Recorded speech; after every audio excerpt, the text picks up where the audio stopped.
안녕하세요. 북사랑 카페에 오신 여러분들을 환영합니다. 오늘 제가 여러분들께 소개해 드릴 책은요. 돈을 좋아하는 사람, 돈이 좋아하는 사람입니다. 언뜻 비슷해 보이는 제목 같지만요. 이 책에서 말하고자 하는 포인트가 함축되어 있는데요. 제가 그동안 올렸던 책 영상들 중에 돈을 다룬 책은 이번이 처음인 것 같습니다. 우리들은요.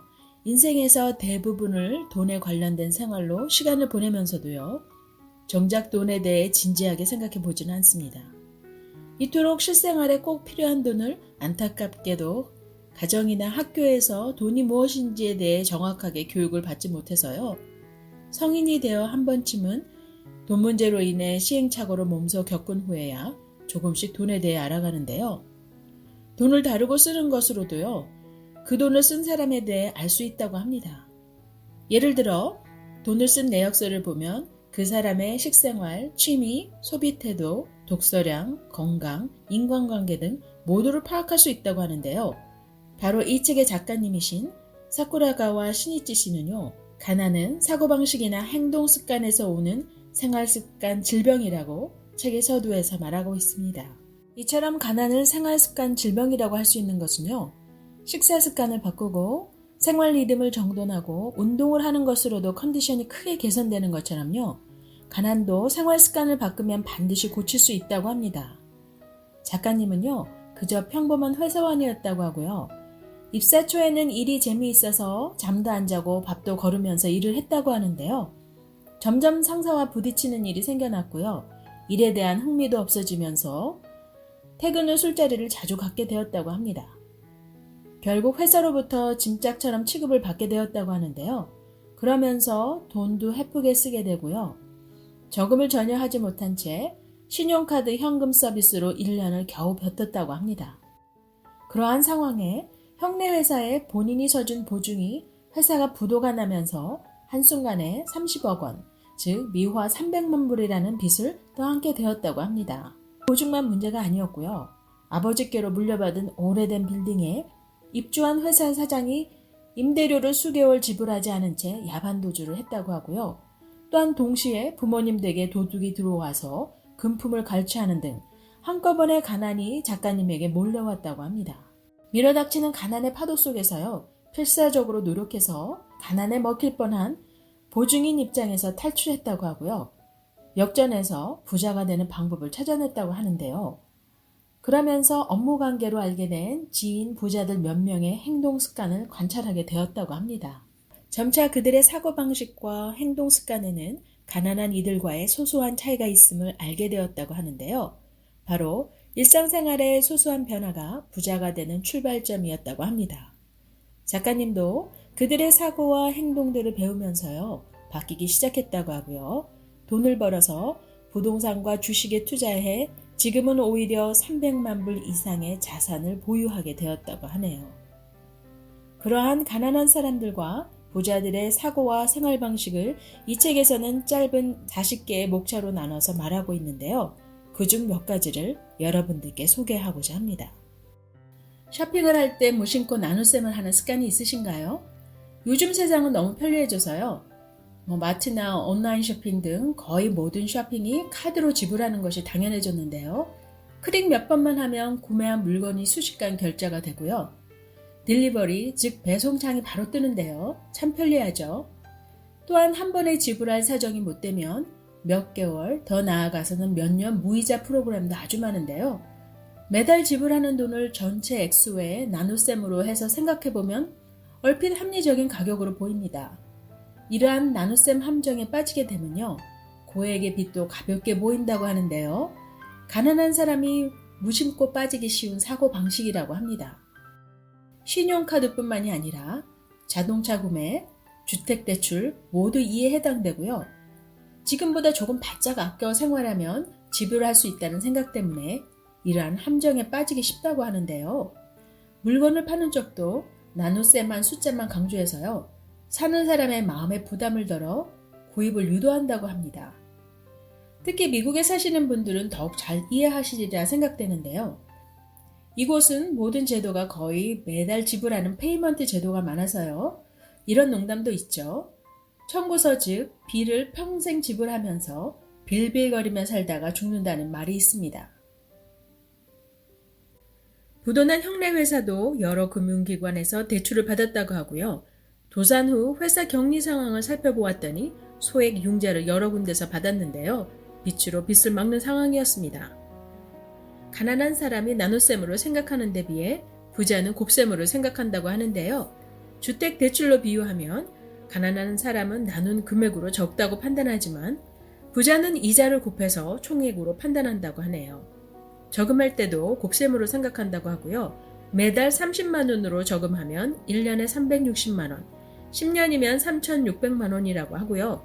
부자는 여기에 이자를 곱해서 연이율 3%의 복리라고 치면 4,250만 원이 된다고 벌써 판단한다는데요. 부자는 쓸데없이 지출을 없앨 때에도 돈을 저금할 때에도 기본은 곱셈을 한다고 합니다. 이렇듯 나눗셈으로 생각하는 사고방식에서 곱셈으로 바꾸어 부자 체질로 개선하라고 작가님은 조언하고 있습니다. 점점 가난해지는 사람, 가난복균자는요, 참고 노력하면서 살아간다고 하는데요. 예를 들어 돈을 모아야지 하고 갑자기 식비를 절약하며 쓰다 중도에 포기하는 경우가 많다고 합니다. 가령 한 달에 20만 원씩 저금한다고 할 때 가난한 사람은 식비를 줄이거나 좋아하는 것을 사지 않고 참으면서 20만 원씩 만들 거라고 하는데요. 인내하며 모으기 때문에 금세 힘에 부쳐서 그만두게 된다고 합니다. 그리고 마음속에 이렇게 애써서 20만 원밖에 못 모았는데 얼마나 더 애써야 1,000만 원을 모을 수 있을까라고 한탄한다고 하는데요. 끝내는 부자는 옳지 못한 방법으로 재산을 모은 게 분명해 하고 단정짓고요. 엉뚱한 화풀이와 스트레스 받았던 것을 쇼핑이나 맛있는 음식을 먹어가며 모은 돈을 오히려 더 쓴다고 합니다. 부자는 항상 평소에 모으는 습관이 몸에 배어 있어서요. 본인조차 자신이 모은다는 의식이 없을 정도라고 하는데요. 작은 돈도 소중히 여기고 가지고 있는 돈을 저금해서 돈이 모이면 적절한 곳에 투자를 하고요. 돈이 모이는 시스템을 만드는 데 노력한다고 합니다. 무리하게 하는 인내는 유지가 힘들어 결국 인내 포기를 반복하면서 결국 좋은 결과로 이어지지 않는다고 합니다. 하지만 돈이 들어오는 시스템을 만들어 놓으면 이후는 그대로 생활이 된다고 하는데요.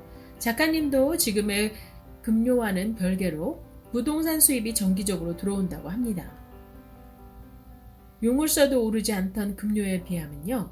시스템을 통해 들어오는 돈은 또 다른 여러 가지 시스템을 더 구축하게 한다고 하고요. 이와 같이 돈이 모이는 시스템을 구축해 보라고 하네요. 가난의 악순환으로부터 벗어나고 부자가 될 수 있는 전환점이 되는 순간이 반드시 찾아온다고 하는데요. 그리스 격언에 찬스의 신은 앞머리밖에 없다라는 말이 있습니다. 이 찬스의 신은 앞머리가 무성한 데 비해 뒷머리는 민둥해서요. 찬스라고 생각했을 때 앞머리를 잡아채지 않으면 뒤돌아섰을 때 잡아챌 수 없게 된다고 하는데요. 이토록 찬스는 정말로 어느 날 갑자기 찾아온다고 합니다. 돈을 벌 찬스가 왔을 때 우왕좌왕 허둥대며 당황하지 말고 이 찬스에 민첩하고 정확한 행동을 취하라고 합니다. 부자가 되는 사람은 찬스에 대비하고 있기 때문에 곧바로 행동을 취한다고 하네요. 부동산 세계에서는 중요한 순간에 대비하는 사람과 그렇지 못한 사람이냐에 따라 1억 원 버는 삶과 수십억 원을 버는 차이로 나뉜다고 하는데요. 돈이 되는 물건은 그리 빈번하게 나타나지 않아서요. 귀한 물건이 자신에게 모습을 드러냈을 때 대비하고 있던 사람은 곧바로 매입에 들어간다고 합니다. 제가 얼마 전에 이지성의 꿈꾸는 다락방을 리뷰해 보았는데요. 이 작가님도 꿈에 대해 언급을 하셨습니다. 우리는 자신의 꿈을 실현하는 사람에게 강한 동경을 한다고 하는데요. 꿈은 현실이 아닌 마음속에 있는 상상입니다. 이른바 가상현실, Virtual Reality, VR이죠. 꿈을 향해서 살아가는 사람과 꿈속에서 살아가는 사람은 다르다고 하는데요. 가난한 사람은 현실로부터 도망치기 위해 꿈속에서 살아간다고 합니다. 꿈에는 힘이 있는데요. 가난해지는 사람과 부자가 되는 사람은 이 꿈의 힘을 사용하는 방법에 차이가 있다고 하네요. 그것은 꿈에 도달하는 거리를 구체적으로 그리는 것이 가난과 부자를 나누는 핵심이라고 합니다. 그저 머리로만 상상하는 그런 꿈이 아닌 꿈으로 향하는 계단도 그리고 그 다음 행동을 하라고 합니다. 또한 정보는 힘이라고 하는데요. 부자와 가난뱅이와의 차이는 정보량에 있다고 합니다. 그 정보란 돈에 직결됐는지 여부가 중요한데요. 친구의 소문, 검색하면 할 수 있는 예능 정보 따위는 아무리 엄청난 양을 안다 해도 힘이 될 수 없다고 합니다. 즉, 돈에 직결되지 않기 때문이죠. 어떤 분야로 좁혀서 정리된 지식이 풍부한 사람은 돈으로 연결짓기 쉽다고 하는데요. 인터넷 서핑으로 아무리 정보를 모아도 돈에 연결짓기가 쉽지 않다고 하고요. 그런 정보가 너무 많으면 오히려 머릿속과 마음을 혼탁하게 만든다고 합니다. 한번 자신의 머릿속 책장을 살펴보라고 하고요. SNS나 인터넷 검색, TV에서 알게 된 정보로 가득한지 점검해 보라고 하네요. 어떤 분야에 대해 전문적이고 정리된 정보가 내게 있는지, 만일 그렇지 않다면 강화해 보라고 합니다.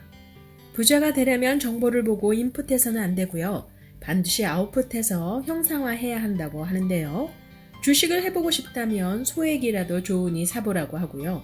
부동산을 하고 싶다면 공부해서 상담받고 은행에 융자 신청을 내보라고 합니다. 은행에 엄격한 심사를 받는다면 설령 통과하지 못하더라도 그 경험은 당신이 부자가 되는 과정에서 중요한 재산이 될 것이라고 하네요. 업무 미팅으로 작가님이 여러 회사의 사장실을 들어가 보았는데요. 기업의 순조로운 매출을 자랑하는 회사 사장실은요, 깨끗하고 깔끔했다고 하고요. 일을 하나씩 풀 정도로 책상과 심플한 디자인의 소파만 있는 사장실도 있었다고 합니다. 한편 성과가 나쁜 회사의 사장실은 너저분했고요. 서류 책상이나 책장이 정돈이 안 되어 있었다고 합니다. 회사에 있어서 책상처럼 가정에 있어서는 거실 테이블이 돈과 관련이 있다고 본다는데요. 부잣집에서는 테이블이 깨끗한 데 비해 돈과 인연이 없는 집은 테이블 위에 온갖 잡동사니가 놓여 있다고 하는데요. 심지어 간장소스, 이쑤시개, TV 리모컨, 신문, 전단지, 자녀들의 학용품, 과자 등 너저분하게 이것저것이 널려 있다고 합니다. 거실 테이블은 가정의 축소판이라고 하고요. 그것으로 가정 생활 습관이 드러난다고 하는데요. 생활 습관을 바꿔 가난 체질에서 벗어나 부자 체질이 되는 것이 작가님이 이 책을 통해 지향하는 바라고 하고요. 테이블을 깨끗이 하고 리모컨을 먼 곳에 두어 TV를 보며 빈둥대는 습관에서 벗어나라고 합니다. 정리를 해봄으로써 쓸데없는 물건을 샀다는 것을 깨닫게 된다고 하고요. 깨끗이 하는 행동이 가난 습관을 그만두게 되는 계기가 된다고 합니다. 가난은 생활습관 질병인 동시에 전염병이라서요. 특히 부모에서 자녀에게 높은 확률로 전염된다고 하네요. 이것은 가난한 사람 자녀이라서 가난한 것이 아니라 생활습관이 확실히 전염되기 때문이라고 합니다. 저는 오늘 여러분들과 함께 돈을 좋아하는 사람, 돈이 좋아하는 사람을 정리해보면서요. 영상 앞전에서 여러분들께 말씀드린 그 40개의 목차를 읽어나가면서 부자의 사고방식과 행동방식을 배우는데 아주 유익한 내용이라는 것을 알게 되었고요. 내용이 길지 않고 굉장히 짧은데요. 핵심적인 내용만 담고 있어서 굉장히 좋았습니다. 성공하는 사람들의 공통점은요. 소소한 일상에서부터 아주 작은 좋은 습관들을 만들어가는 태도를 갖고 있다는 것을 또한 알게 되는 계기가 되었습니다. 돈을 좋아하되 올바른 사고와 행동 습관이 없는 사람보다는요. 돈이 좋아하는 사람들의 좋은 사고와 행동 습관을 배워봐야겠다는 생각도 함께 갖게 되었습니다. 여러분들도 이 책의 내용이 도움이 되셔서요. 삶이 풍요로워지시길 바라고요. 꼭 한번 구입하셔서 읽어보시길 바랍니다. 댓글, 좋아요, 구독 잊지 마시고요. 다음 영상에서 뵐 때까지 안녕히 계세요.